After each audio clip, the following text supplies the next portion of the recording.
I get a feeling it's going to be a riot.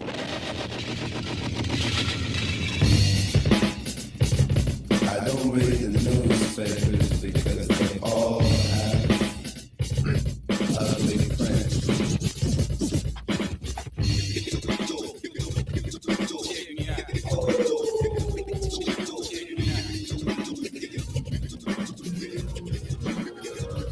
At the starting of the week, at Sunday talks, you'll hear them speak. It's only Monday.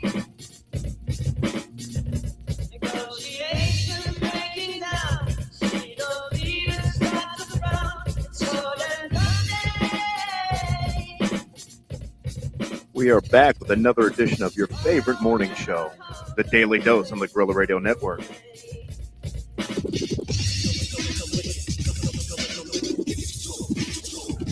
You'll be sitting, taking lunch. The news will hit you like a punch. It's only Tuesday. What's happening? Ask your doctor if the Daily Dose is right for you. Common side effects include sarcasm, informed opinions, and wondering how the hell these people got elected. The Daily Dose starts now. What's happening?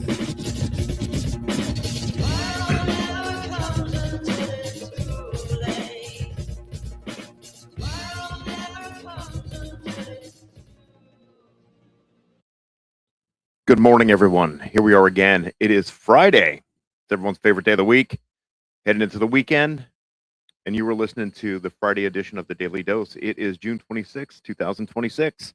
And we are coming to you live from our beautiful Palm Harbor studio, where we bring you the Daily Dose.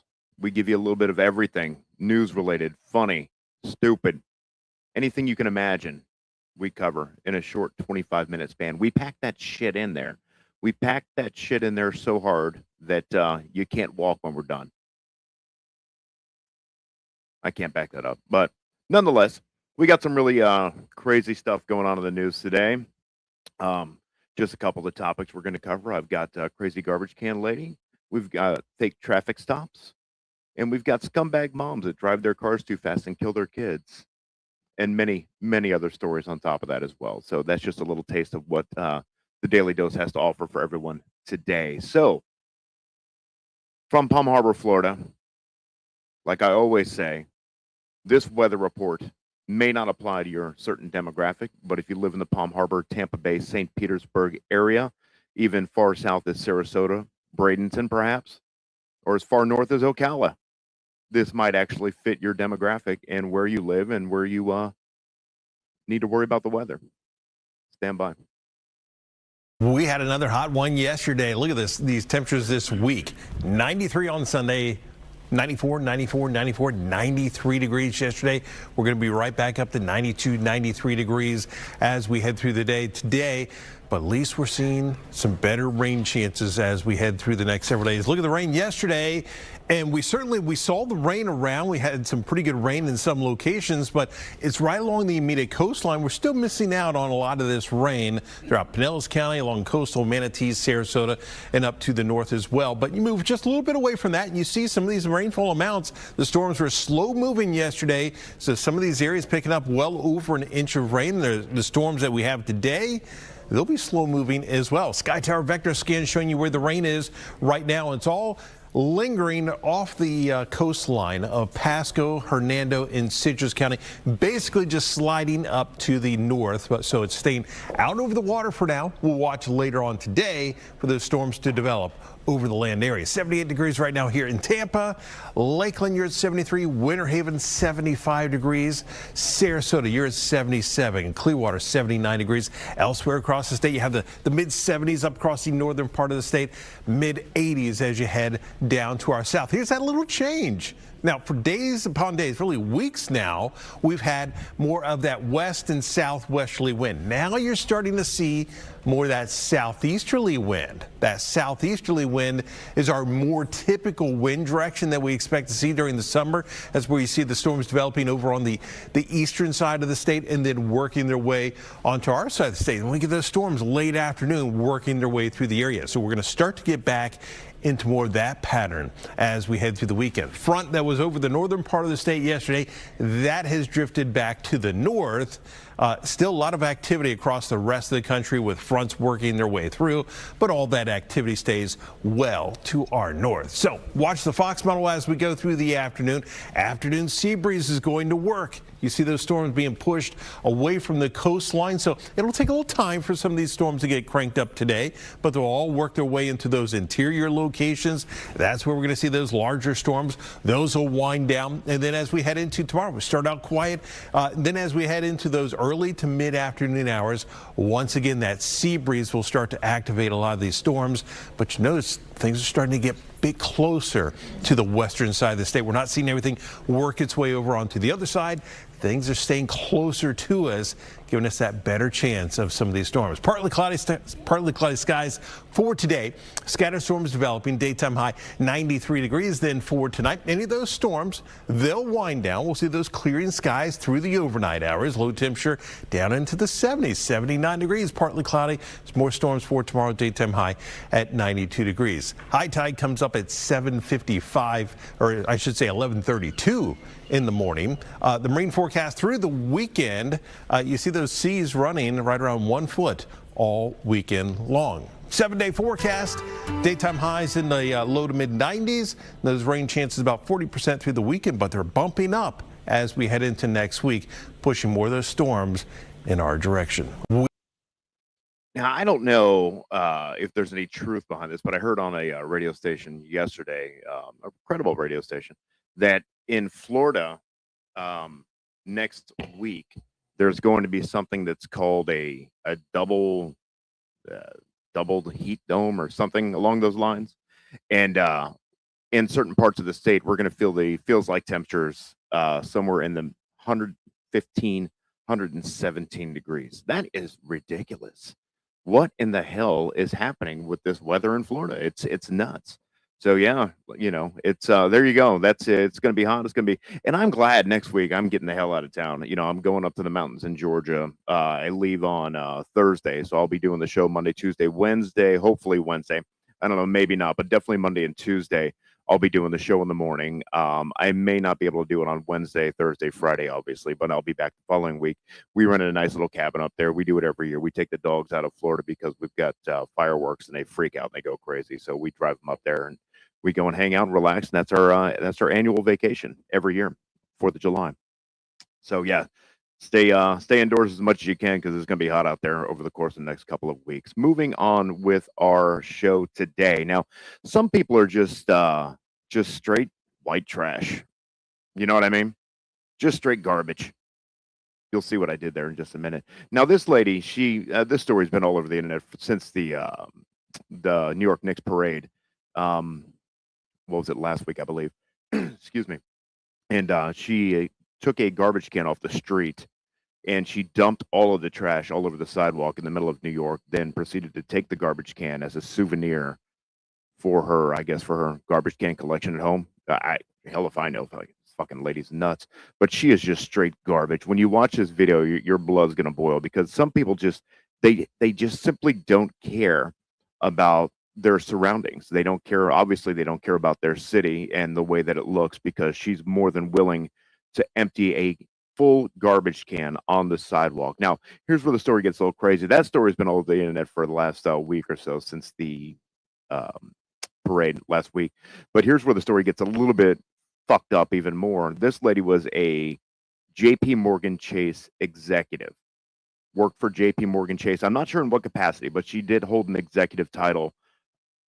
And she made a salary. They're reporting that her salary was anywhere between $250,000 to $350,000. Now, this video went viral on the internet machine last week, and this lady, she got shit canned by JP Morgan Chase. Take a look at this. In New York City tonight, a woman seen at the Knicks championship parade appearing to want to keep a Knicks painted trash can. They were all over New York, dumping the trash onto a city street and taking the garbage can. Well, tonight that woman identified, and her employer, JP Morgan Chase, says she no longer works there. Here's Aaron Katursky.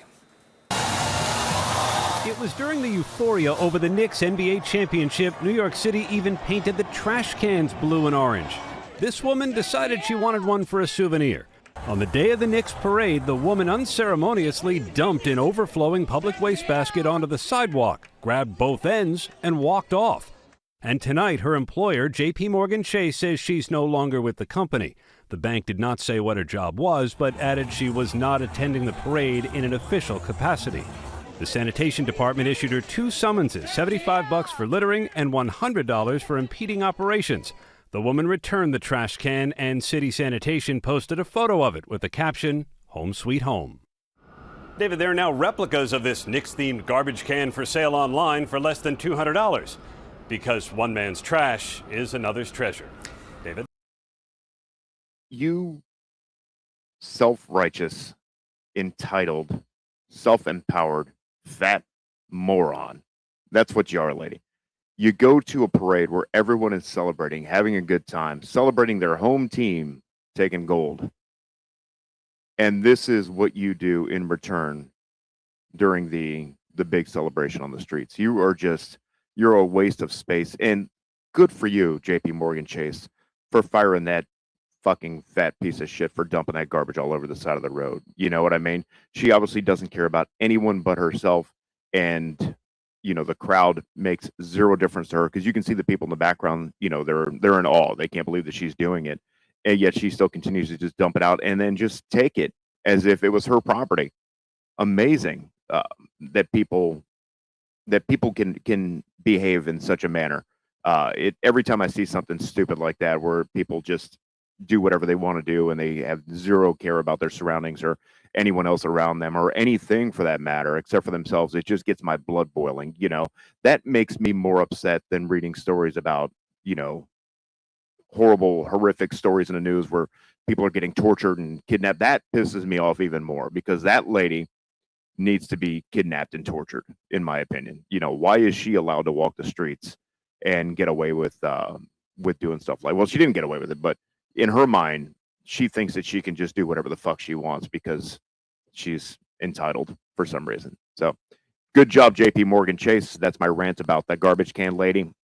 I think she got what she deserved. She literally lost a 6-figure job, a low to mid 6-figure job. That's a healthy income, $250,000, $350,000 a year. I've never made that kind of money before. That's life-changing salary right there. So she just pissed it all away just to steal a garbage can. What an idiot. What an absolute moron.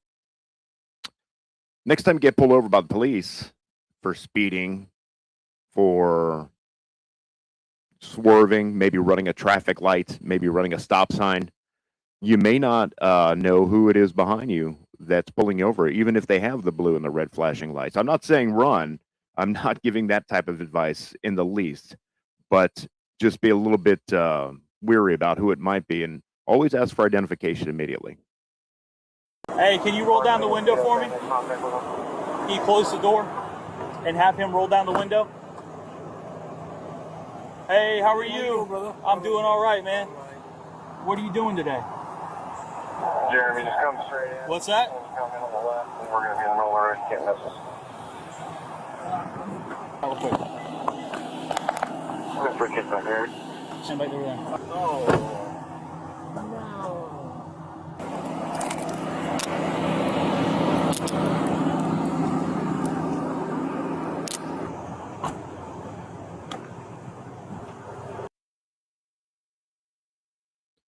Now, I wonder what this guy's plan was. He got arrested, obviously, because you can't impersonate a police officer in any capacity whatsoever.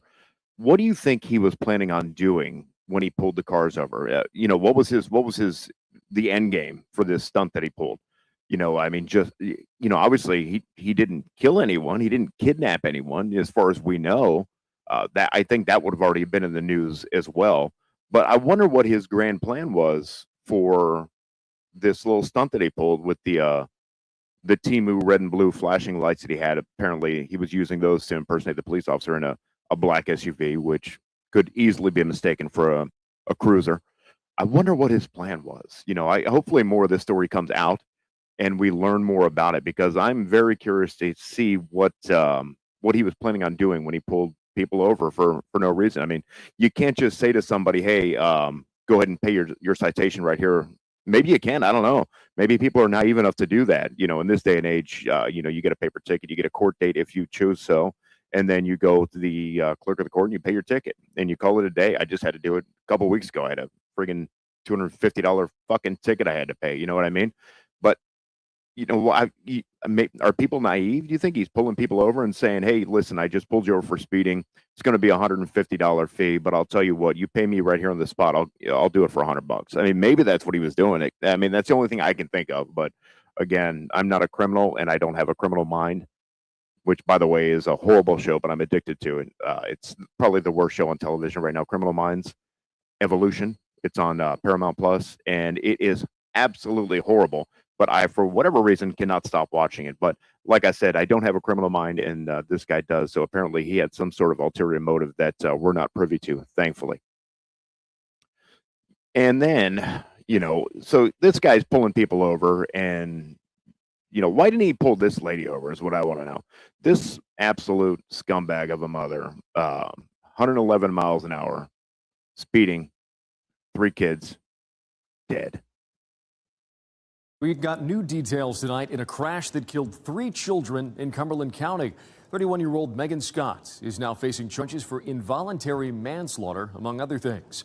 Investigators say that Scott was driving recklessly, reaching speeds of 111 miles an hour before crashing into a tree on Cedar Creek Road in Fayetteville on June 3rd. MRL's Bailey Stamos has been poring over the court paperwork and shares what she learned.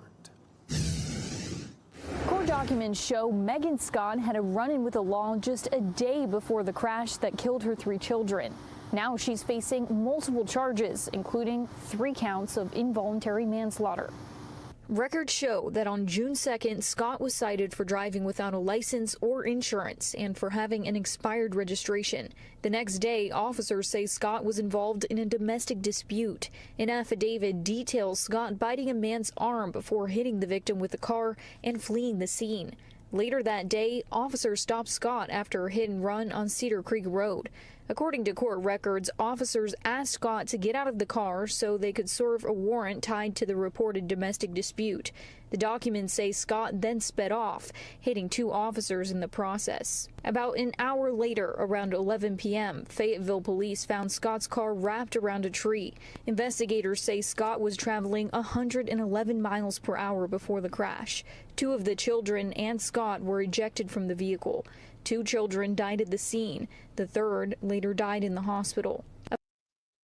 Now, I always talk about an eye for an eye on this show, tooth for a tooth kind of thing. I always refer to Hammurabi and his illustrious code that he created. And I think here's the punishment. Very simple. Very simple. She doesn't need to stand trial. She doesn't need to go to court. Obviously, she's guilty. So let's not waste any of the taxpayers' money. So here's what we do in this situation. Okay, she killed 3 kids of her own. So what you do now is you take her, those cars, and you see them in the commercials in the proving grounds where they take the cars and they put the crash test dummies in there and they drive them into a wall at like 80 miles an hour to make sure that the airbags deploy properly or make sure that the crumple zones within the vehicle are actually crumpling and not ejecting people from the windshield. So here's what you do. All right.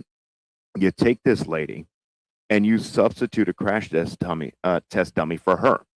You put her behind the wheel of the car, and you can sedate her if you want, so she doesn't fight back. You can give her a mild sedative like a Valium or something along those lines, but nothing too crazy where she's going to fall asleep because she needs to experience this with her own eyes and her own emotions. So you take her and you put her into this vehicle, the crash test vehicle, and you do the countdown: 3, 2, 1. The horn blows like it does in all the commercials where you see that. And then that gives everyone the warning to stand back. Hey, test is in progress. Car shoots off into a brick wall in a controlled environment, because these are all in controlled environments. And she's the driver. And she takes the place of the crash test dummy. Easy enough. And then if she doesn't die on the first try, you repeat the process 3 times until she's dead, because she killed 3 of her own kids. So for every count of manslaughter is what they're charging her with. I believe she should be behind the wheel of a crash test vehicle as a substitute crash test dummy for every individual count of manslaughter that she's being held for or being charged with. So 3 times. You put her behind the wheel 3 times.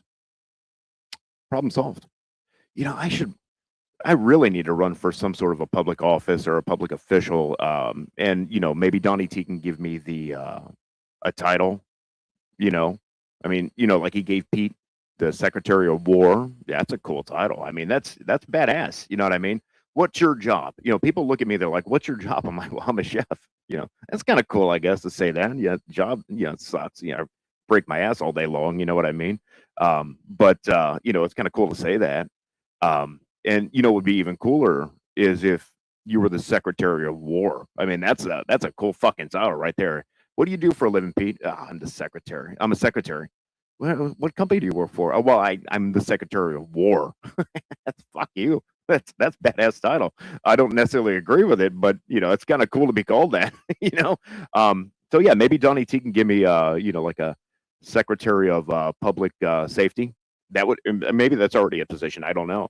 Or Secretary of Punishments. That'd be cool if I would take that title, Secretary of Punishment. And I would just rewrite. I would go into Washington, and I would rewrite all of the laws. I would get a Pilot G2 7mm because that's the best pen in the market that you can buy. You know, at a Walmart or a Publix. I mean, it flows. The ink just flows from the pen as if it were a maple syrup tree that just got punched with the spout, and the maple syrup flows into the jug.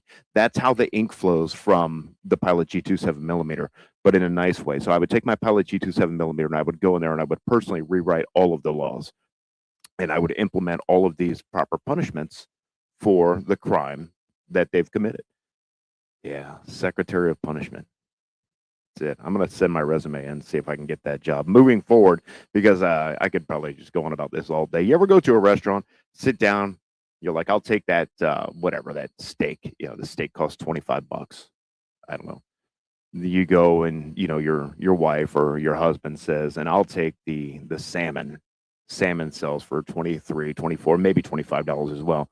Get a couple of drinks, couple of cocktails, $10 each. You know, maybe a $10 appetizer. So we're at $25, $50. We're at $80 right now for the check. That's a full meal. We got an appetizer, we got 2 cocktails, and we got 2 entrees. I'm full. I'm feeling good. My steak could have been cooked a little bit better, but you know, I ordered it medium rare, but it came out a little over. But I'm not picky. I'll eat it. So you got an $80 check, and you're expecting to pay $80 plus tax plus tip, and then you get slapped with a bunch of different surcharges on your check. Now, I don't know. I'm kind of torn personally on how I feel about these surcharges that keep popping up all over the place. The credit card surcharge, I feel as though that should be rolled over into the customer, because the convenience of using a credit card should not fall onto the business owner, in my personal opinion. And maybe many people will not agree with me on that. But being a previous business owner myself, the credit card fees can rack up substantially. You know, it's not a cash world anymore. Cash is king. That's what they say, but it's not anymore. Credit cards king. You know, everyone uses them for everything nowadays. And, you know, you can have credit card fees per transaction, you know, ranging anywhere from 1.5% of what the total bill is to 3.5% on the high end with some of your American Express cards and whatnot, depending on the type of card they use. And you as a business owner don't have any discretion over what the customer tries to use, because that's their personal method of payment.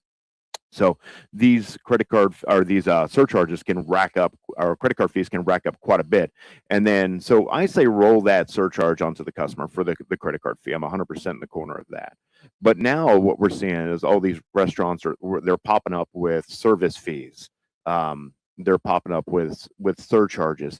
And the problem is, what's happening is people go to these restaurants and they get slapped with a 15 or 18% or 20% in some case surcharge for a service fee. Not all of that goes to the restaurant server. The restaurant server makes X amount of dollars per hour. It's a very deeply discounted rate, because the tip compensates for the lack of income, brings them to minimum wage plus. So servers in restaurants don't get paid a normal minimum wage. They get paid well below that, with the hope and the expectation that the tips will it compensate for the lack of payroll that the company's paying? That's just standard business. No one, it's not like anyone's reinvented the wheel doing that. Every restaurant does it. Whether you agree with it or not, there's no changing that. So now they're slapping these surcharges all over the bills, and a lot of people are getting pissed because they're getting slapped with these surcharges. But the surcharges aren't necessarily going to the server; they're going to the restaurant for operating expenses. Here's a quick story about one that happened over here. I believe it was it's in Florida. It's in my backyard somewhere. I think it's like Dunedin or Palm Harbor or Safety Harbor, something along those lines. But take a listen to this and let it seep in your brain for a minute. And some customers in South Tampa's Hyde Park are getting an unwelcome surprise when they dine out, an unexpected charge on their bill. 8 on Your Side is aware of concerns raised on the Nextdoor app about the restaurant Row charging an extra 3% to the total without notifying the customers before the bill comes. According to the Post, when the customer inquired about the charge, they were told, quote, all Hyde Park restaurants charge this as a corporate fee. News Channel 8 visited multiple restaurants in the area but was unable to find another restaurant with this surcharge. If you think about it at a restaurant, like you're already paying gratuity, you're paying tax, all of this. So if you're going to throw on another 3% on top of already a large bill, I wouldn't be happy at all. We are awaiting a formal statement from Three Oaks Hospitality, the parent company of Row, regarding the 3% surcharge.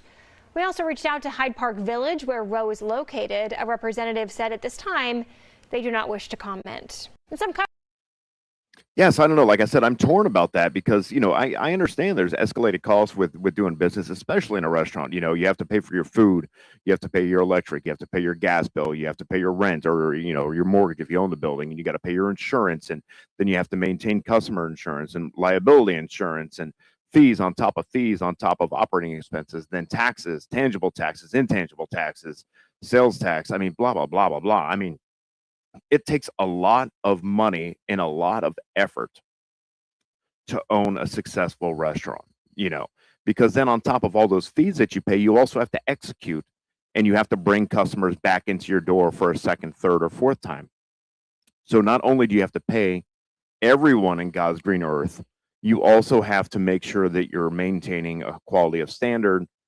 So that way people will come back and revisit, recommend. Everyone's a critic now with Yelp and, with food reviews all over Facebook. Everyone's a fucking New York Times food critic, So yeah, then you have that working against you also. You can make 100 great meals and no one will say anything about it. You make one bad meal, they'll tell 100 of their friends. That's just how it goes. And so, you're dealing with that at the same time. It takes a lot. It takes a lot of intestinal fortitude to be a restaurant owner in these days, just because of the rising costs and transportation fees. You get all your invoices come in. There's surcharges for fuel on there and blah, blah, blah, blah, blah, blah, blah. And, money hand over fist. So I'm torn. You know what I mean? If the restaurant can squeeze another 3%, that's literally 3% profit going to their bottom line. Restaurants operate on a 10 to 12% profit margin. Think about that for a minute. For every $100 that you make, or that you bring in gross revenue, your profit on that is only between $10 to $12 after you pay your employees, after you pay all your bills, after you buy all your food and expenses, whatever. And that's if you're running a really, really profitable restaurant. I would say on the average, your average restaurants are running between 5 to 8% profit. So I mean, you're not killing it, So yeah, I don't know. I'm torn about that. I don't necessarily like the 3% surcharge, but I understand why it's there as a previous restaurant owner. And I wouldn't be upset if I got it on my check, I guess, at the end of the day. I don't know how you guys think about it. But yeah, I mean, we got a little bit of sporting news today. There was some incidents in the women's NBA.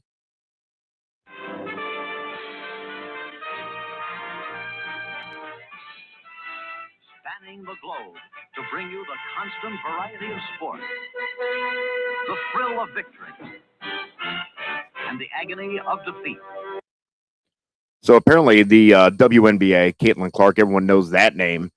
She got punched in the throat by Autumn somebody or other. I don't know. The only person that I know in the WNBA would be Caitlin Clark, because she's everywhere for some reason. I don't really know. I don't watch basketball. I guess she does really good with 3-point shots or something, but you know, and she's white, so she stands out in the crowd. You know, let's call a spade, and you know, it's true. It is what it is. You know, it's predominantly a you know, an African American sport, and you've got a white girl that's out there taking all the players to school. But apparently, one of the players punched her ass right in the throat during a foul. Breaking WNBA news, the league office handing Mercury forward Alyssa Thomas a 1-game suspension. So what they did is they assessed her a flagrant 2 foul for what they say is a reckless contact with her fist. I don't know. It looked pretty bad to me, but you know, who knows? I mean, she could have been falling down at the same time. It's hard to say. You know, at the end of the day, I mean, she may have been, you know, just trying to push herself up off the ground, and you know, her hand slipped, or it didn't land in the proper place. There's a lot of commotion when people are falling down, and there's basketballs bouncing around, and there's whistles blowing. You know, I can only imagine the amount of confusion and the amount of anxiety that you feel when that happens. And so I don't know, but I mean, you look at the picture, and it clearly shows her hand on her throat. Was it intentional? I don't know. But a lot of people are up in arms about this, and they're, you know, of course, playing the race card now. You know, if the roles were reversed, then, you know, it would be all over the news, and Caitlin Clark would be, you know, blah, blah, blah. But the roles aren't reversed, so fucking just goddamn deal with it, okay? It is what it is. Enough with the hypothetical bullshit out there, people. You know, it doesn't make any sense to me why you put these hypothetical scenarios into place and then want you to think about it. You know, this is one of those scenarios. So yeah, I don't really know what's going on with the whole situation. Like I said, I don't follow the WNBA. I don't really care for it. I don't care for basketball in general. So we'll see how this plays out. But apparently that bitch got a 1-game suspension. Listen, guys, I ran really long today. I'm at the 31-minute mark, and I apologize for that. But listen to me. It is your favorite day of the week because the weekend is upon us. Hopefully everyone has a safe weekend. Don't do anything crazy. Don't do anything, you know, that I wouldn't do. You don't know what I would do, but, you know, I'm thinking to myself, don't do anything that I wouldn't do just to be on the safe side. And, you know, oh, here's everyone's favorite weekend song. You know what it is? You know what I mean? It's Friday. So, yeah, everyone enjoy their weekends. Stay cool out there. Don't go out in the sun too much unless you really, really want to. And if you do, wear sunblock, drink lots of water because it's going to be brutal. I'm signing off for the weekend. I will see you folks bright and early Monday morning. Guerrilla Radio Network, your daily dose. Follow us on all media outlets. OG Guerrilla Radio, Instagram, Guerrilla 47, or Guerrilla Radio Network. See you guys. Have a great weekend.